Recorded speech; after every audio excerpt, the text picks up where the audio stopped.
Hello friends, welcome back to our channel Learn with Nishman. Today we are going to start chapter 8 of Indian Evidence Act. Very important chapter, estoppel. The topic is estoppel. Under estoppel we are going to discuss meaning, nature and its classification. Chapter 8 comes under part 3, production and effect of evidence. Okay बच्चे, and estoppel is from section 115 to section 117.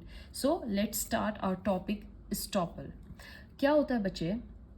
If A made a representation, A ने कोई representation की है by promise or by otherwise. Representation means he showed anything या कोई statement बोली है to a fact to B, right?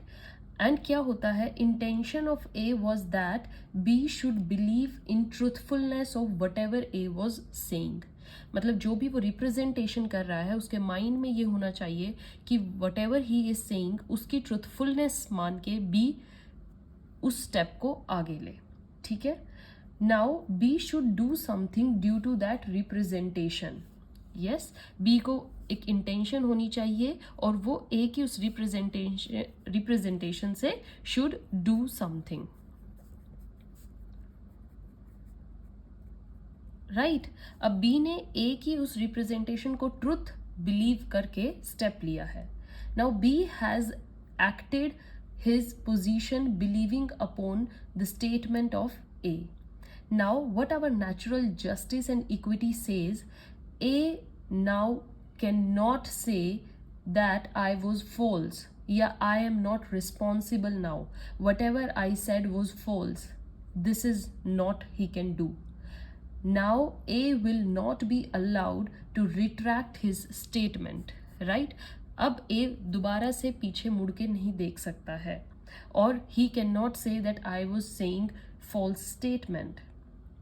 Estoppel says that a person who make another person believe to do something on his action, then that person cannot take any step backward.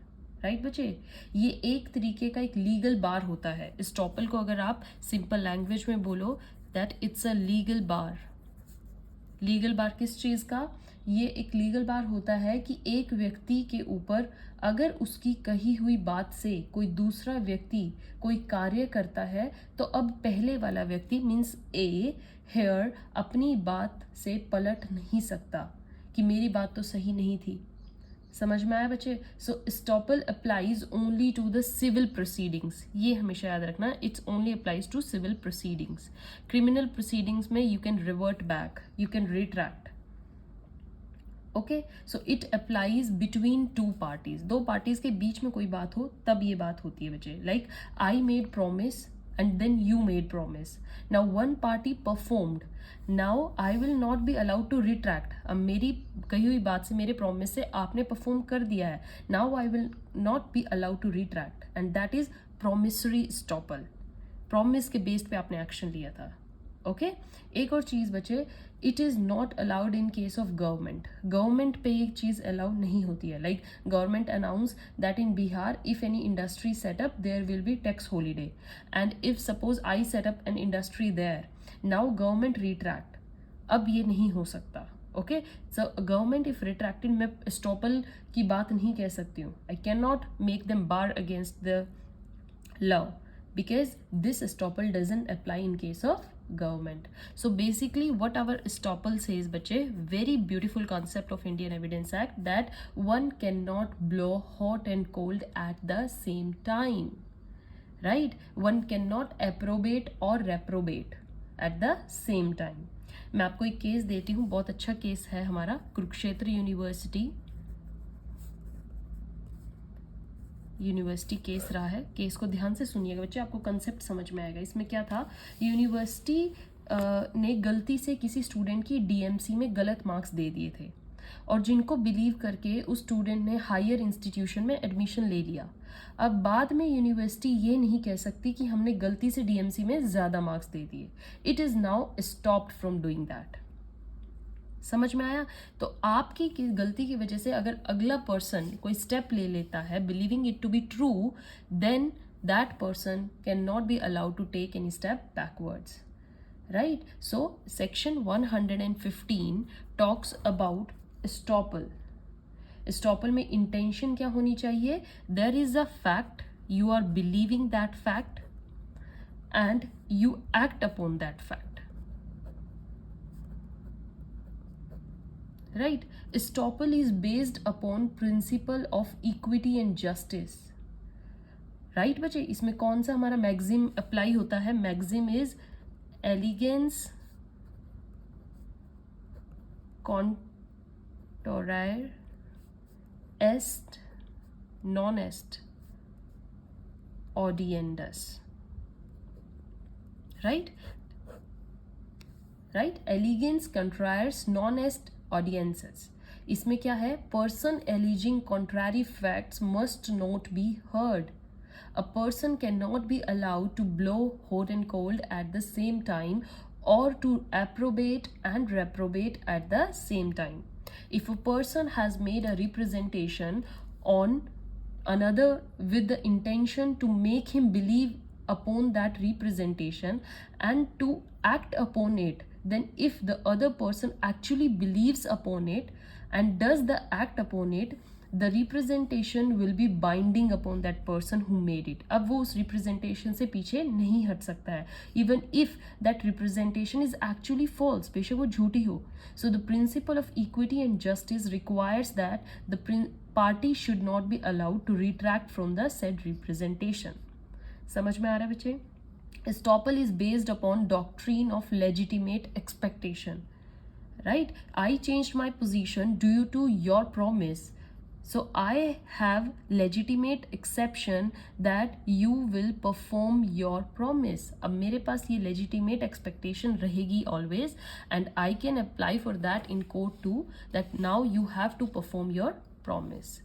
समझ में आ रहा है बच्चे?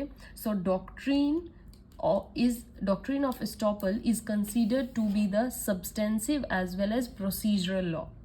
According to Stephen, it is essentially a part of procedural law as it is related to proceedings, representations between the two parties. One party in a suit cannot be allowed to withdraw his representation if other party has altered his position on the basis of such representation. आपके representation से दूसरी party ने अपना act जो है perform कर दिया है, right? They have changed their position, they have completed their promise. Now you cannot say that my statement was false, yeah, I'm not doing this. Okay, you cannot take step back. It is called substantive also, as ultimately it affects substantive legal rights of the parties. Right बच्चे? अब आपके कुछ questions PT में उठे हैं estoppel से regarding that you must know. First thing, estoppel doesn't create any new cause of action. Estoppel कोई एक न्यू कॉज ऑफ एक्शन नहीं है, एक न्यू क्राइम नहीं है. आपने जो प्रीवियसली बात रखी हुई है उसी को ही कंप्लीट करना स्टॉपल कहलाता है. Okay, estoppel doesn't apply against law और statute, right? It applies only upon facts. ये हमेशा ध्यान रखिएगा. Estoppel doesn't apply in cases where representation has been obtained by fraud or mistake. ये इसकी एक एक्सेप्शन रहेगी बच्चे. अगर estoppel को या आपने किसी प्रॉमिस को you have obtained by fraud or mistake, then estoppel doesn't apply there. For example, I'll give you. B क्या करता है? फ्रॉड से A से प्रॉमिस ले लेता है, राइट? फ्रॉड करके या कोई फॉल्स इमेज शो करके उससे प्रॉमिस ले लेता है. Now be altered the position.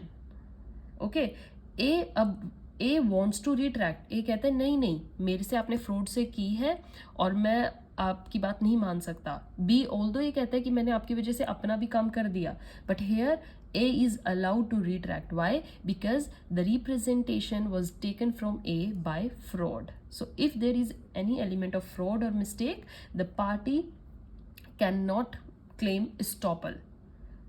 Okay, so a person who seeks justice must come to court with clean hands. Very beautiful line it is. A person who seeks justice must come to the court with clean hand. आपने सुना भी होगा. So if a party who himself does a wrong and obtains misrepresentation by fraud or mistake shall not be allowed to advantage of his own wrong. A person who seeks equity must come to the court with clean hands, and therefore in such cases estoppel will not apply. Right बच्चे, estoppel will not apply in case of just tarity. Just tarity. Just tarity means illegal or fraudulent transfer of party. Right? Right? A make a property, sorry, just tarity में क्या है बच्चे, illegal or fraudulent transfer of property. जैसे आपने क्या किया, A makes B purchase property. A चाहता है कि B एक प्रॉपर्टी परचेज करे. It is a situation where party has bye fraud caused an illegal transfer of property, then the doctrine of estoppel will not apply. For example, a party fraudulently sells someone else property to B. A किसी की property by chance C की property mistakenly B को sell करता है. Okay, and now property to be claiming it to be his own. C की property को show करते हैं मेरी ही है. Then B has the right to avoid the transaction and B can obtain money from other party as well as compensation वो claim कर सकती है. तो अब आपको समझ में आया what actually estoppel is. Now let's discuss types of estoppel. Now types of estoppel. We have divided types of estoppel in 4 parts. Okay, so first is estoppel by conduct, by record, by deed, and by pious. Now let us discuss one by one. This is the manner in which representation made. We have divided these types of estoppel on the basis of the manner in which representation made. So first is the manner by conduct. Okay, so whenever a representation is made by a person, okay, by making some statement or some act or omission, right, आप कोई act ऐसा करते हो, कोई statement ऐसी देते हो and thereby makes other person believe in truthfulness of that fact represented, it is estoppel by conduct. तो हम इसको क्या बोलेंगे बच्चे, estoppel by conduct, right? And now come to by record. In it, whenever between two parties there was a suit and the judgment was passed finally, so the judgment will bind both the parties by principle of estoppel by record. Okay, तो इसमें क्या होता है, judgment में.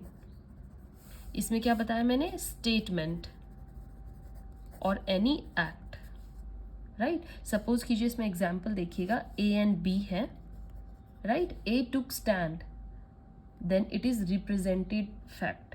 Where B took stand, it's represented fact. So after judgment जब आ गई तो A wants to retract his fact, जो उसने फैक्ट कोर्ट में रिप्रेजेंट किए हैं, A wants to retract them, he will not be allowed. Okay, ये बिल्कुल भी नहीं होगा अनलेस फ्रॉड इज कमिटेड. अगर कोई फ्रॉड के थ्रू ऐसा हुआ है तो उसको एक्सेप्शन मिल जाएगी प्रूव करने की, otherwise he will not be allowed to retract from his previous judgement because already judgement has now out, right. Now come by deed. How estoppel is by deed. So whenever the two person enter into an agreement, okay, agreement of transfer of property, for example they agree for the sale or gift or some property and party concerned had signed the sale deed or gift deed, then even if transfer of property was not made actually, party who has signed the document cannot retract from it. Okay, so it's kind of a agreement, sale agreement, right बच्चे. sale of property और gift of property, तो ये एक agreement होता है और आपने अगर उसमें साइन कर दिया है, एक्चुअल में ट्रांजैक्शन हो ये ज़रूरी नहीं. अब आप स्टेप बैक नहीं कर सकते हैं अनलेस, देखिए सब में एक एक्सेप्शन रहेगा, अनलेस फ्रॉड और mistake has been proved. Okay, now the last one by pais. So what is this? Once there is an agreement between two parties to transfer some property and as per agreement the possession of property was actually transferred. अब यहाँ पर possession हो गया है, यहाँ पर possession नहीं हुआ था, यहाँ just agreement है. agreement के बाद possession भी हो चुका है बच्चे, मतलब possession of property is actually transferred, then any of the agreement was oral agreement, the party transferring the property cannot retract from the agreement. अब आप एग्रीमेंट से पीछे नहीं हट सकते हैं. So these are the 4 kinds of estoppel. We have one more kind, that is issue estoppel. Let's discuss that also. Issue estoppel. देखिए इसमें क्या होता है, whenever in issue of proceedings, right, कोई भी सूट होता है, proceeding होती है, there is an issue between parties and the said issue has been contested by the parties and has been decided by court on the basis of representations made by the parties. ठीक है, issue में होता है जो suit और proceedings court में चल रही हैं और उसमें कोई इशू उठा है और आपने उनसे रिलेटेड जो कोर्ट में रिप्रेजेंटेशन दी है, you have done, then the same issue can't be reopened between them. दोबारा से वो प्रोसीडिंग का जो इशू है वो दोबारा से उठ नहीं सकता है. And parties can not be allowed to make different representations upon that issue on same suit और प्रोसीडिंग और डिफरेंट सूट और प्रोसीडिंग. राइट बच्चे, इट्स रेस जुडिकाटा. जो हम सिविल, जब हम करेंगे अपना सिविल प्रोसीजर कोड, उसमें मैं रेस जुडिकाटा आपको अच्छे समझाऊंगी. तो एक बार जो इशू डिसाइड हो गया है, you can not question it again. That is all our section 115 is estoppel. I hope now you are clear with what it's actually meaning. Example, I have told you its type. Now let's come to section 116. Section 116 क्या बताता है बच्चे, estoppel of tenant and लाइसेंसी of person in possession. ठीक है,